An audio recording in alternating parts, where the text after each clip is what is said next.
A very good evening to you and welcome to this evening's episode of The Watchdog. My name is Vuyo Mvogo.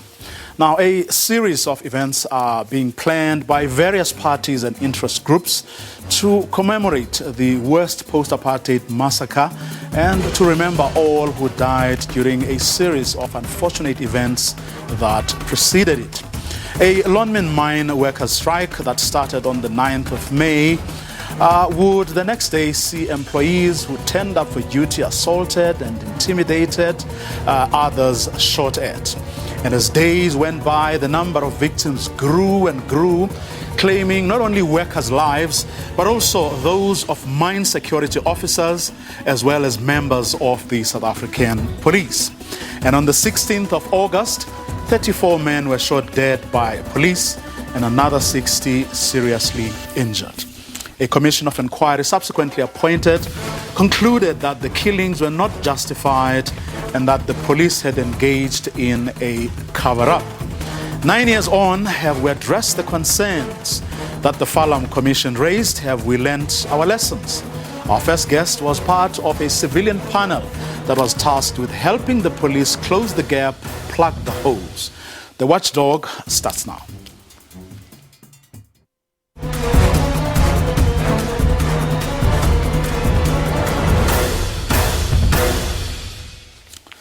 Well, let's welcome Gareth Newham, who is from the ISS. Gareth, good evening, and thanks very much for your time. It's a bit odd, maybe a bit of a travesty even, that, 9 years after all what happened, we are still talking about whether or not, the recommendations of the panel that was of the commission of inquiry that was set up have actually been implemented, whether the report that was submitted, has, been through Parliament for hopefully important decisions to be taken to address these issues.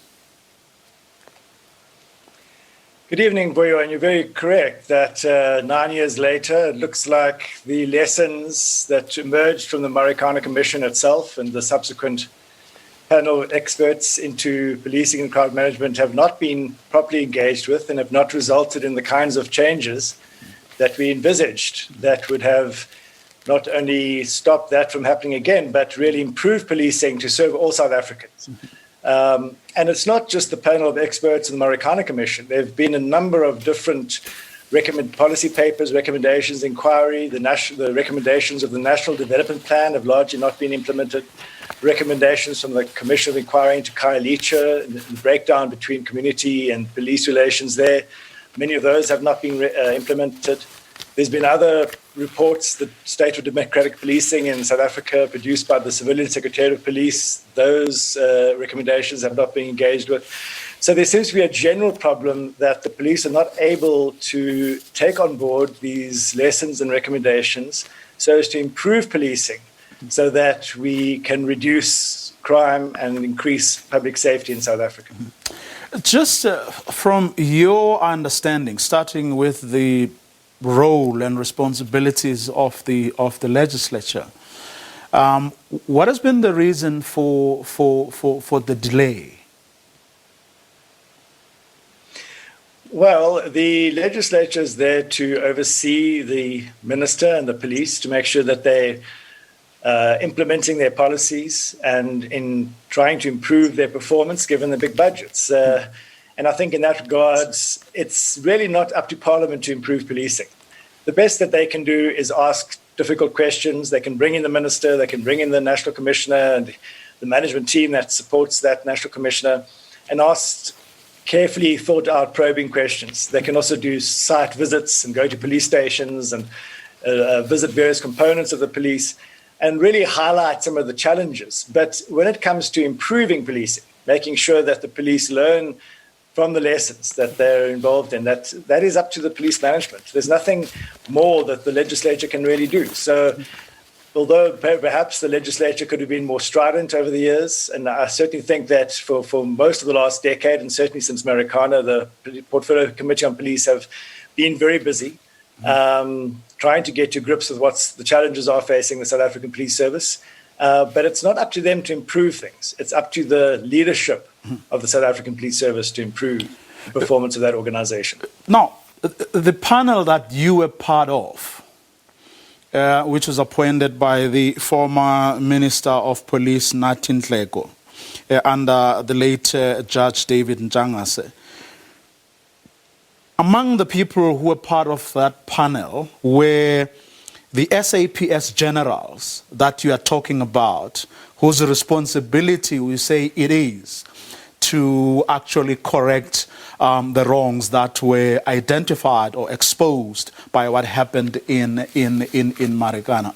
What did they bring to the table, when you set as a plan, as things that they felt were responsible for the situation that we were finding ourselves in, or we were finding our police service in?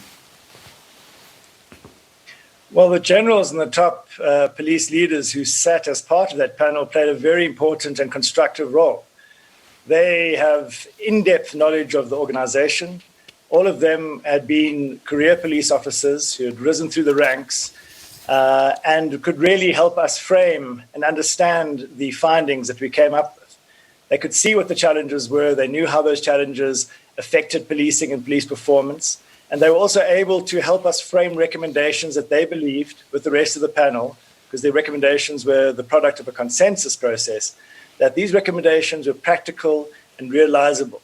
So those generals played a very important role, but there weren't many. There were literally about 4 generals and a brigadier, and that is out of a leadership cohort of almost 200 generals. So they were excellent people who really supported the panel. And then we did also get presentations from other generals at different points when we were looking into various aspects. But the problem is that that was a small number of generals of the overall total leadership cohort of the South African Police Service, which sits at almost 200 generals. Now, I mean, the hundreds of pages that you were able to put together containing the recommendations, do you know what the status, of that report? Maybe is where I should start. Do you know what the status of that report is? Well, the report has been was presented to the Minister of Police. It has been processed by his office. We assume that Cabinet approved its release and its recommendations because it was publicly released at a media event earlier this year in March. So we now know it's a public document, and it's a document that contains findings and recommendations from a taxpayers process that was approved and appointed by Cabinet. However, we do not have a clear understanding of how far those recommendations have been really properly engaged with and implemented. For example, what we would like to have seen is a dedicated capacity in, for example, the Civilian Secretariat of Police, working possibly with a reference group that could have on it some of those members of the panel to really track each of those recommendations, and particularly the most strategic ones. Have they been properly engaged with, and are they going to be implemented in what form, and how would we measure and have evidence that they are being implemented? So that subsequent process, which is very important, and where successful international examples of police inquiries have led to proper improvements in policing, that component of moving forward has not taken place. And so I can't say what the status of the report is. It is still yet to be engaged by the Police Portfolio Committee. They have, as far as you understand it, received copies of the report, but they've yet to have a hearing into it. And, for example, called the police and asked them, how far have you got with implementing these recommendations, and possibly being briefed by various members of the panel to get a better sense of why we came to those recommendations and ask questions as to how we got, as I say, get to those recommendations. Let's take a few, of the issues that were thrown up by the inquiry, which then subsequently went to that panel for further discussions and resolutions on. I mean, given our history, because truth is, even before the Marikana events, we did have incidents of police brutality. And long after the massacre, we still, the incidents of Bongani Matebula, Andris Tatane, and many, many, many others, which then suggested that it wasn't a once-off thing. There seemed to have been a culture, of brutality. You look at the fact that the IPED, year in and year out, has to investigate hundreds of cases of allegations leveled at police, allegations of brutality. Has there been any evidence over, certainly in the recent, past, say the past couple of years, that there is that culture is at the very least beginning to change? We're talking now specifically about police brutality. Unfortunately not. The issue that we're talking about in the report and various other studies have shown is one of accountability. It's that when police officials act in a way that brings the organization into disrepute, or they are brutal, they use unnecessary violence or force against the law, or they are corrupt or themselves get involved in criminality, the culture must be one that quickly identifies those officers, investigates them, gets evidence against them, and makes sure that they are held accountable, which should mean that, particularly in serious cases, that they are fired from the South African Police Service. So that the culture is one there, that the many hardworking, dedicated men and women who are police officers in our communities, doing their best under very difficult circumstances, are not undermined by their colleagues who are either disinterested in the craft of policing or themselves are involved in problematic behavior. And unfortunately, that culture has not improved at all. In fact, the evidence is that it has worsened quite substantially since 2012. The ability of the South African Police Service to hold disciplinary hearings and make sure that police officers involved in wrongdoing are removed from the organization has substantially collapsed over the last 4 to 5 years. So it's worse than it's ever been. Well, this is important because from what the powers that be would have us believe, the situation has actually improved. I remember speaking to the Minister of Police about, what happened in KwaZulu-Natal and here in Gauteng during that period of looting. They were saying, in fact, no, before then, which was now what happened in Nkandla, which was a precursor to the looting. He was saying that the reason there was no chaos there was no shooting, everything was under control, precisely because the police were doing what, the inquiry and your subsequent panel, the panel that you were part of, actually recommended. They exercised restraint. And it is precisely because of the implementation of at least some of the recommendations of the Farlam inquiry that there were no incidents in Nkandla.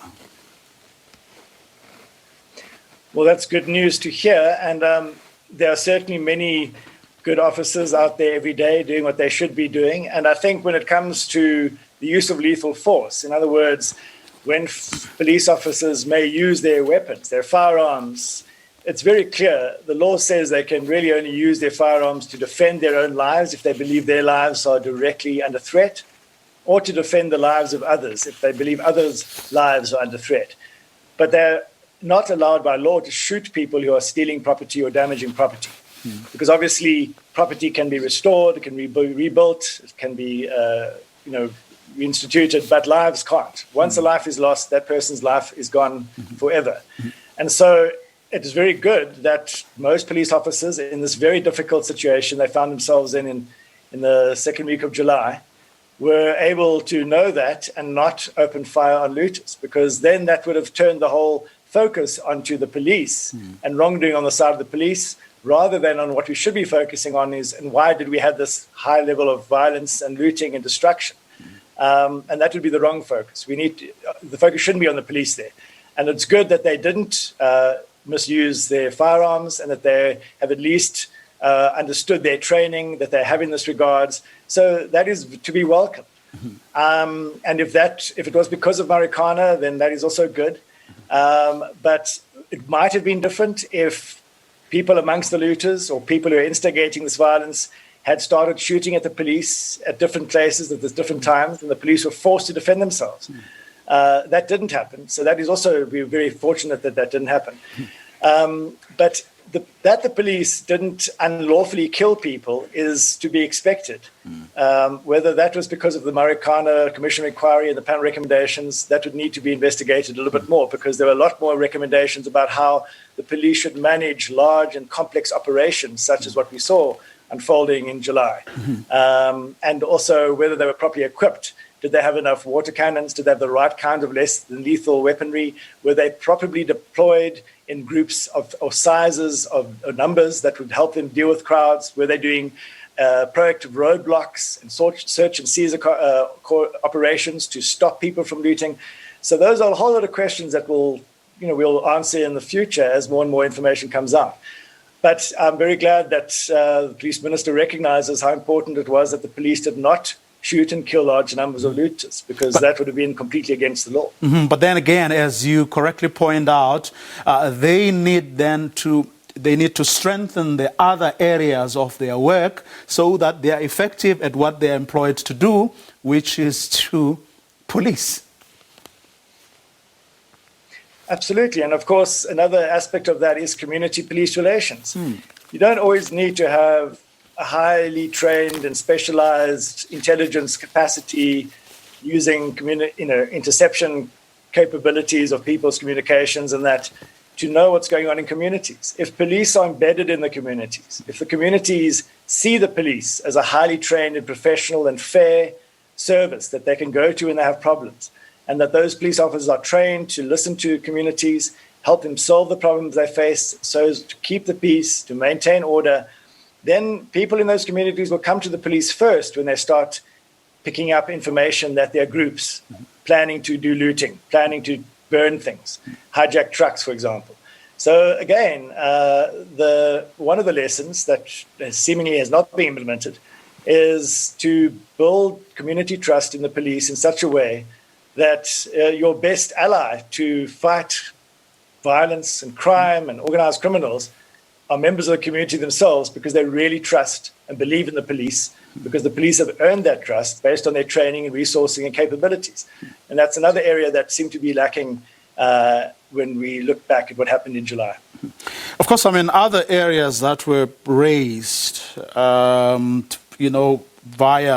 the Farlam Commission report was the issue of impunity, but also, how certainly from that instance, it seemed that there were concerted efforts on the part of the police to circumvent transparency. Well, that goes back to the culture of accountability that hasn't improved. The Marikana Commission of Inquiry found that the top leadership deliberately sought to mislead the Commission of Inquiry. That they weren't successful is not a positive reflection on their characteristics. They were hoping to mislead the Commission of Inquiry into what happened in Marikana. They concocted a version which was based on falsities, lies, dishonesty, deceit. They hid evidence from the Commission that showed what happened and constructed false evidence to try and mislead the Commission. Fortunately, there were enough good people on the Commission, there were investigative journalists and others that worked with the Commission to uncover what happened. But to date, the people, the National Commissioner at the time, Ria Piecha, the Provincial Commissioner of the Northwest, and many of those top generals who were part of the planning and part of the cover-up were not held accountable and are still, some of them are still in the police in very senior positions today, despite these clouds hanging over their heads. No one was prosecuted for perjury, despite being found to have been dishonest under oath. And that means that that culture that protects dishonesty in the South African Police Service is still very strong. And until that changes, it's going to be very difficult for the police leadership to lead the men and women who are doing the real hard work in the streets and in our communities to gain the trust and support of them to make sure they do their jobs properly, which will then ultimately result in improvements in public trust and support for the police. So that was probably the single biggest lesson of Marikana. You can't have leadership that is dishonest and lacks integrity, because then the whole system itself lacks credibility and it cannot gain the kind of public trust and support it needs to improve safety in the country. And that lesson seemingly has not yet been learned. If then, there's, on all these critical areas, the police are still found, it's still apparent, that they haven't really dealt with these issues. Where does that put us then? It then means that there's no one to take charge, of things where it matters. Yes, there may well be the good generals you were talking about that you say, contributed enormously to the conversations. If those conversations have actually not, been implemented, we're not seeing the result where it matters. It simply means that nothing has actually been done, or not much has been done over the past 9 years to deal with all those problems that, were responsible for most of the things that we saw. Well, unfortunately, it's not that just nothing has happened. Things have gotten worse. So since 2012, when Marikana took place, the police budget has increased by 65%. It's gone up to almost 100 billion rand last year. But in the same time, in that same time period, where the budget has increased dramatically, we've seen a small drop in the number of police officials by about 6%. So there's now about 180,000 compared to the almost 200,000 that there was in 2012.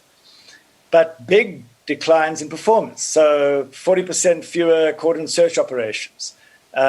Big reductions in the number of vehicles searched, the number of roadblocks that are held, the air support operations.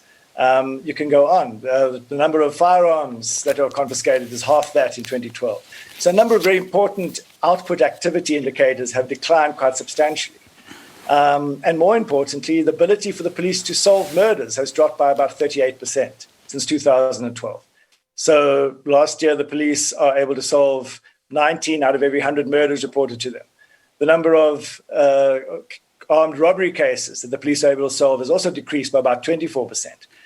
And at the same time, as the police capability to solve murders and solve robberies, which is an indicator of violent organized crime, those two crime categories, murder has gone up by 37%, and the number of armed robberies has gone up by 43%. So the failure to deal with what happened at Marikana hasn't just meant that things haven't changed. They've actually gotten worse. And as I mentioned earlier, the ability for the disciplinary system to remove underperforming or certainly ill-disciplined or corrupt police officers has also deteriorated substantially.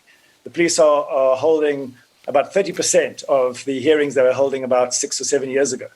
So in all matters, and we also seen big backlogs in forensic capability, the ability of the police to process DNA and other forensic materials in order to place criminals at the scenes of crime and convict them. Also, big declines there. So it hasn't just stayed the same, it's actually gotten worse.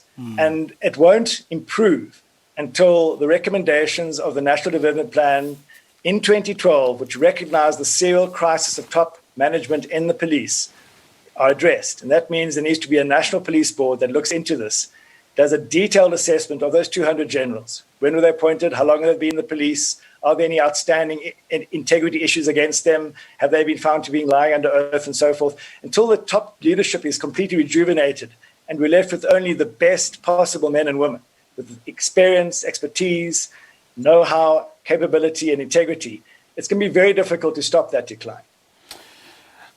Around the world, are there examples, Gareth, of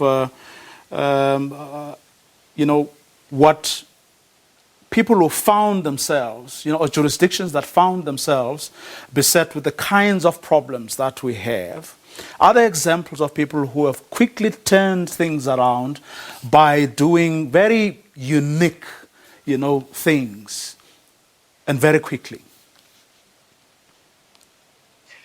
Well, there are examples of successful police reform initiatives. Every police agency has its own specific context, its own history, its own peculiarities in terms of what it's facing and its capacity constraints. So it's very difficult to take one successful model and say we must just copy that.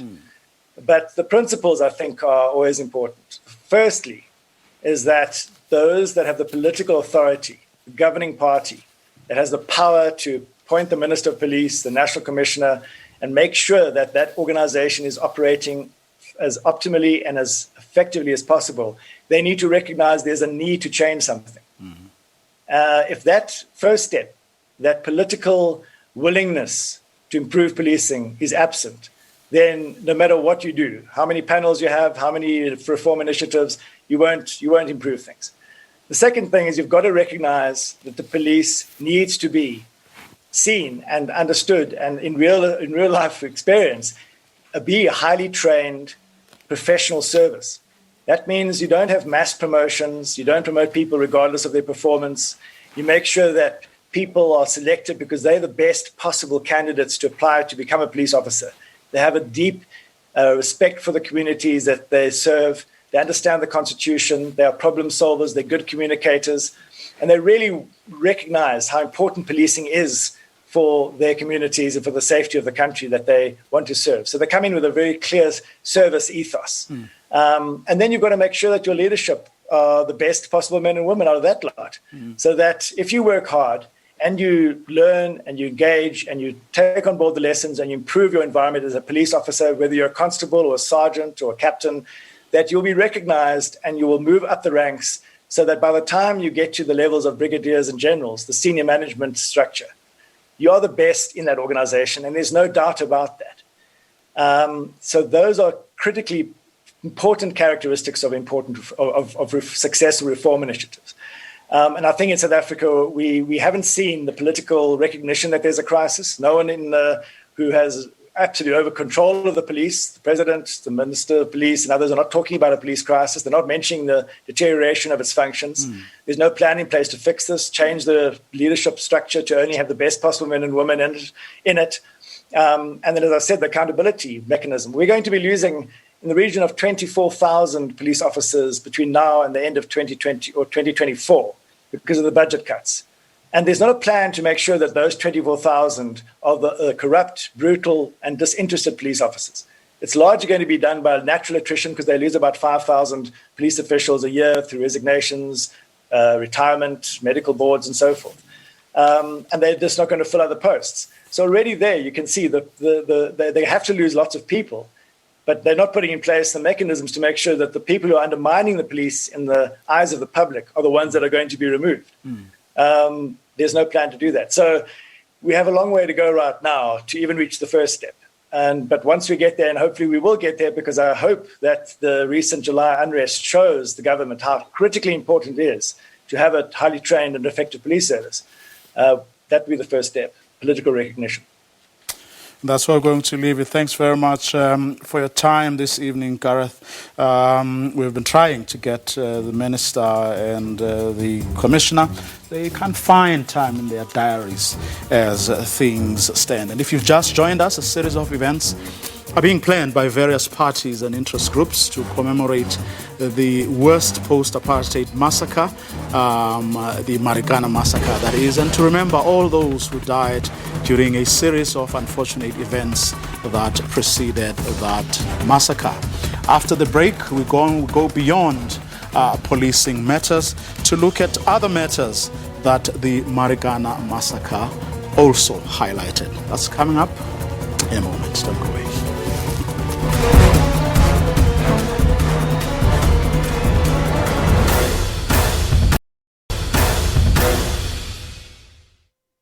Kwisehlo esehle Marikana, and then ngo-2012 sasizama impilo engcono singabasebenzi basezimayini, kodwa kwakuphela sekusweleka abasebenzi. Saphetha sesinamatyala angapheliyo singabanye abasebenzi, ekubeni bazi besijonga bathina abantu ababulala abasebenzi yayingamapolisa, kodwa ityala lajika lale lethu kwathiwa sinemetha.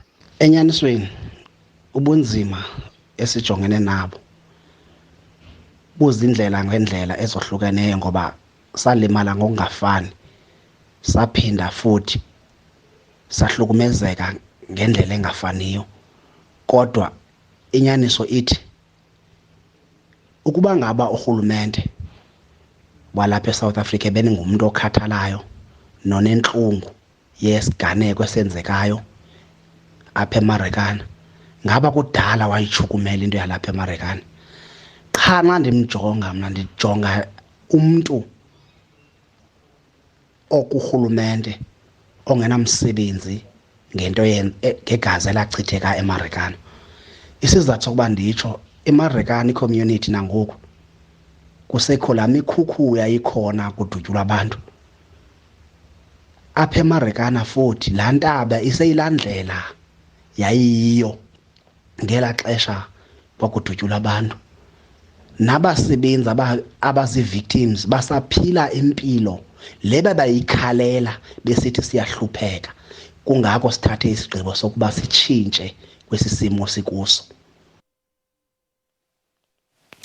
Voices of workers, they're still hurt at the fact that the strike came about as a result of workers wanting better wages, and so many years on, life hasn't improved much. They are still longing for a better life. Some of them say they are facing court cases, with not much help from those who can. The socio-economic condition of the people of Marikana at large has actually not gotten any better. Well, let's bring in people who are on the ground. Tamingosi is from the Marikana Support Campaign. Zianda Stirman is from the Institute for Justice and Reconciliation. I'm going to start with you, Tami, if I may. I know that over the years, there's been a lot happening while other people have been facing like court cases and so on. The issue of reparations has also been firmly on the agenda. I know that there have been lobby groups who are also trying to deal with what some of those workers you heard from they were talking about, improving the welfare of the people of that town. What can you tell us as someone who is on the ground? How has the situation been over the past 7 years? Sure. Good evening for you and good evening to the viewers at home, and thank you for having us. Look, I think very little has changed. The socio-economic, conditions of the people in and around Marikana remains the same, even after, the company having made commitments to say they're going to improve the area and do all kinds of things. You have a group of young Marikana youth that are constantly trying to engage with Theresa May to hold them accountable, and to make sure that they fulfill their commitments. But after time, they met with hostile conditions. Sometimes they're interdicted from even protesting to voice their concerns insofar as the developments that were promised are concerned. We go to the courts all the time when the police, the Mpembe and the group, when they go to court, the court case gets delayed all the time. So no successful prosecution of anybody that's implicated in this in terms of the police. The justice, the wheels of justice are grinding very slow. The conditions, in fact, remain deplorable for the people that live in and around Marikana. So very little has happened, and we're nearly a decade after the incidents, but very little has actually improved insofar as the justice is concerned, insofar as reparations for the surviving miners is concerned, as far as the development of that area for the people living around there is concerned, in so much as people being able to exercise their right to assemble and protest and show their displeasure at the mine. Because the General Mpembe now, who is the head of security, ironically, of the same mine, actually prevents people from protesting at the mine. And we get people being interdicted all the time. We have to constantly call on the Right to Protest Network to try and get our comrades out of jail. Sometimes we have to call on people like Center for Environmental Rights to ensure that there aren't any slap suits. Slap suits is usually, lawfare being used to intimidate activists, to intimidate communities from actually showing that displeasure and discontent and protesting against corporations. So in essence, very little has changed. We remain in the same position that we were 9 years ago. Very little has changed. Zianda Sterman, as the Institute for Justice and Reconciliation, I'm sure you are taking a particular interest in how the 100 million settlement for victims' family is progressing.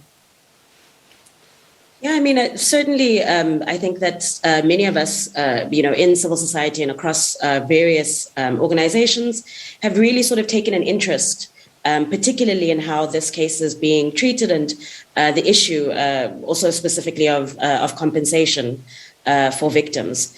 Essentially what this comes down to is that, as Tammy has said, this has been almost a decade later of activists and of families, fighting for compensation, but also fighting for recognition of the hurt and the pain, and obviously the loss of lives that was caused, with this particular massacre. So you have an issue and a situation where justice delayed is justice denied.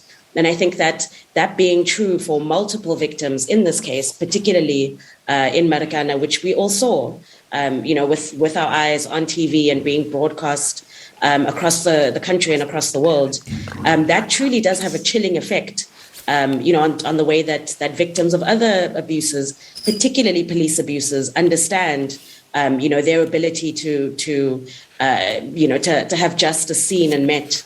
For incidents that have happened to them. We already know that IPID, which is the Independent Police Investigative Directorate, is completely overwhelmed and is dealing with a large number of cases of unlawful police behavior. And that means that those victims are not, victims of those abuses are not seeing justice being met out.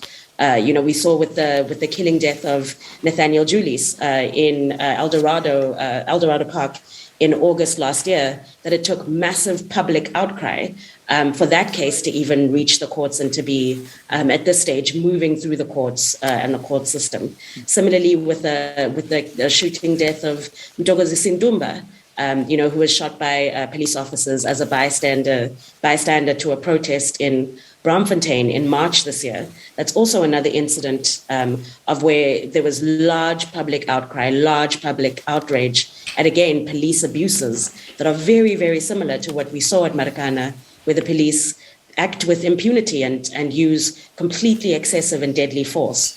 And so all of that really starts to stack up and to say to people, if this happens this often and all the time, and of course for every case we do hear of, there are 10 others that we don't, all of that sends a message to victims of police abuse that, again, their justice or their day in court may be delayed or may never come. Mm-hmm. Tammy, over the years,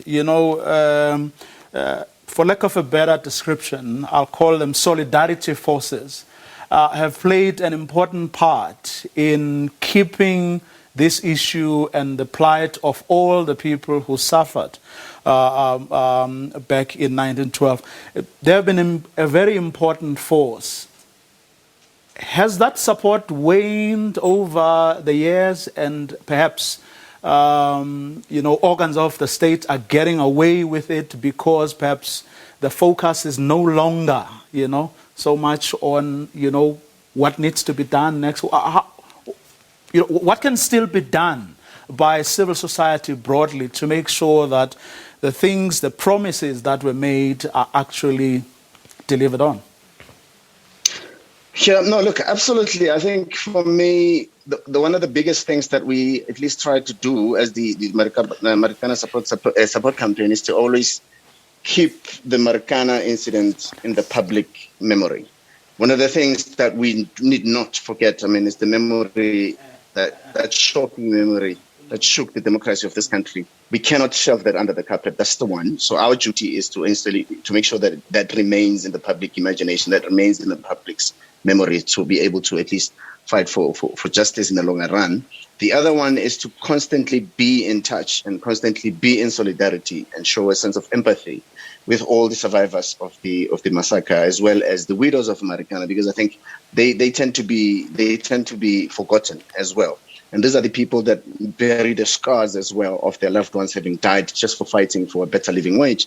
And for us, that would remain an important cog. It's our responsibility as civil society to demand accountability and to demand transparency in the process as things unfold. So government can't make promises and not necessarily fulfill those promises. It's our responsibility as civil society to be the pressure group to ensure that these promises that are made are actually followed through. And there's a transparent process in which we're seeing the government taking accountability for some of the things that they promised, in terms of correcting the situation. But I think one of the biggest things for us is to say, as Yanda had mentioned, I mean, you think about Nathaniel Julie, you think about Ntosi Ntumba, who would forget Andries Tatane, right? So when you reflect on the state of policing over the years, it tells you it has been deteriorating. So we can't be sitting with a government that keeps on making promises to say, no, we'll improve this, we'll improve that. They're not paying the rep on time. They're not improving the police training on public order policing. To this day, I mean, it took them 5 years? Only releasing the report in this year, when the report sat with Bheki Cele as the Minister of Police for almost 3 years, gathering dust in the office. So in essence, we have a state machinery that's very slow in responding, very slow in implementing some of the corrective measures that come from different quarters of society, or quarters of different expertise that are giving the contribution there. So the biggest question for us is, there is clearly a lack of political will in addressing all of these issues, and for us, it remains an issue for us that we need to take forward as civil society organization and make sure that this government actually listens to the will of the people, listens to the voice of the people, and is sympathetic to the survivors of all these different massacres that has happened.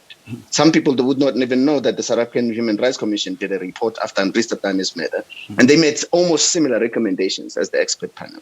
But we have a government that's not been willing to implement some of these things, to say, give police refresher trainings every 6 months, report on the progress that you've made on these trainings.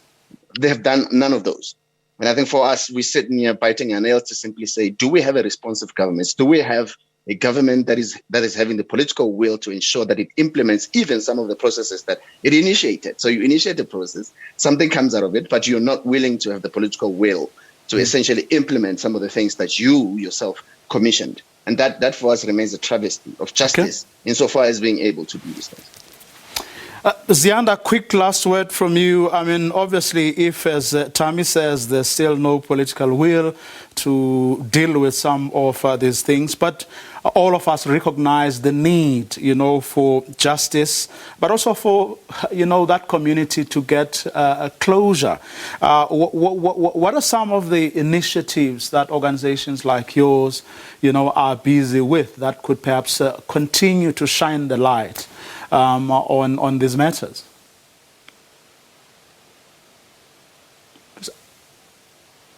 Sorry about that. I think that there are various initiatives that are out there and that people can try and get involved in, to make their voices heard, but also to show support, of course, for everyone who is affected by the Marikana massacre, but widely and broadly, also around issues of police and state abuse. The first of that is to support the work of organizations like the Socioeconomic Rights Institute, that has supported a lot of the families and a lot of the organizations that are, as Tammy said, still working on the ground every day, to realize real justice for both the miners, but also for their loved ones and affected families. There's amazing and great work being done largely across the board in terms of holding, the police institution, as it were, to account for many of the promises that were made sort of post-Marikana, and that those institutions, range from Lawyers for Human Rights to the Institute for Security Studies. You had Gareth Newham on earlier. So you essentially have a lot of organizations that are already doing the work, that are doing the work and will long after even this year's commemoration of doing the work of holding the police institution accountable, and people should try and support them as much as possible. Okay. But generally across the board, really just starting to demand from politicians, whether they're local politicians or otherwise, just really starting to demand a police institution that is responsive to the country and the country's needs, but also respects human rights, not just in words, but in actions too. Okay, that's where we're going to leave it. Thanks to both of you, Tami Ngosi from the Marikana Support Campaign and Zianda Stilman from the Institute for Justice and Reconciliation. Now, to this, President Cyril Ramaphosa will appear before the State Capture Commission from tomorrow. What can we expect? We're going to speak to our political editor in a moment. But first, here's a preview by Nhlanhla Kgatlan. It was one of the most anticipated appearances at the State Capture Commission, the President making his appearance at the Zondo inquiry. One of the questions that lingers on many people's mind is if he knew about state capture and what did he do about it when he was second in charge. In his opening statement during his first day, it was pretty much about concessions to the shortcomings of how the matter was handled. The President said the claims about state capture were not taken seriously when they were raised by the now Transport Minister Fikile Mbalula in 2011.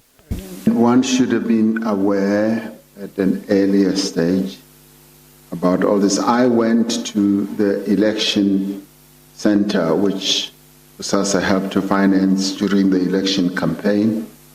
And even then, it never really, I must be honest, occurred to me, firstly, that they were bankrolling or they were financing in full that whole center on behalf of the ANC. As proceedings continued, the cadre deployment policy also took center stage. Political parties by their nature have what you could call a head mentality. So like cattle, they move together as a head. So that being the case, we do say, and I do say that there is always an exception for one or two or few members of the herd to hold different views. But the general rule of thumb in a party system is that you go along the party dictum or party line. In day 2 of the proceedings, another round of conceding, Ramaphosa said delays in addressing claims of state capture were not intentional by the governing party. Because we are a political organism, and there are continuous debates and contestations, and even in society and in the ANC, the contestation on the existence of state capture continued for quite a while, and I guess it will continue right until you present your report. It is expected that the President will likely be questioned far more closely on matters pertaining to his role as Deputy President since 2014 under the then President Jacob Zuma. Political analyst Dr. Ralph Mateja says, if President Ramaphosa could claim ignorance about certain issues, it will not cut it. And I think that some controversial decisions have been made in government that need to be explained in relation to state-owned entities, Eskom, the purchasing and procurement of coal. Those are decisions during the time which he actually was in charge of government business relating to also question relating to Eskom and the power challenges that we are confronted with in government. So I think he's going to face very specific questions in relation to that as to how much he knew, what did he make of what he knew, and what did he make of some of the decisions that were actually made in government during the time. The President is expected to be the last witness to give testimony before the Commission starts its work on the final report of its findings. Nhlanhla Kgatlan, SABC News, Johannesburg. We're now joined by our political editor, Mzwandile Mbeje. Zoe, the significance of his appearance this time around. Well, Vuyo, a very good evening to you and the viewers. Remember, when he appeared last time, he had appeared as the president of the ANC, though there were other areas that kept coming which required him as head of state. So, but this time around, Vuyo, he's appearing as head of state. So what that means is that all issues that pertain the running of government, particularly when he was deputy president, he will be quizzed on. And then there have been some allegations that have been made around the issues of ESCOM. And I think as you heard in that package that Nhlanhla has just delivered there. So it is very important. And also it is basically sending a message that everyone who knew anything about state capture must come before the commission and account. Mm-hmm. Are there any specific testimonies that you think perhaps he will be asked about? From other people who have appeared before the commission, that is. Yes. I know that Matsela Gogo has said something about the knowledge that the deputy president then may have had around certain issues. And of course, Brian Molefe has also alleged in the issue of ESCOM that the president had knowledge of some of the happenings that were happening there. So I expect some of those issues really to come up. And also, Vuyo, the issue around cabinet appointments. I think what comes to mind now, I think you'd remember one of the reshuffles that happened, and the president, he was deputy president then, and then the treasurer general, that was Zweli Mkhize, and then there was the chairperson or secretary general, Gwede Mantashe. They came out publicly to say they were opposed to the manner in which the cabinet reshuffle had been done. And that related, Peter, to Pravin Gordhan, and then because there was an intention to appoint Brian Molefe. So the question could be asked, so why were you opposed to that? So what is it that you knew? Did you communicate that to then president? So it's issues around those that I expect the Zondo Commission to look at more. But of course, it will be broad. It will not only be limited or restricted to government, Vuyo. Even some of the issues that he had to come and answer around government, rather around the ANC, they will still come up. So basically this evidence, these last 2 days, will encapsulate just about everything, because as far as we are concerned, and in terms of the communication, he is the last witness. Let's leave it there right now. Thanks very much for your insights. Mzwandile Mbeje, the SABC's political editor. And that's where we're going to leave it this evening. To join us again tomorrow evening, same time. Have a good night.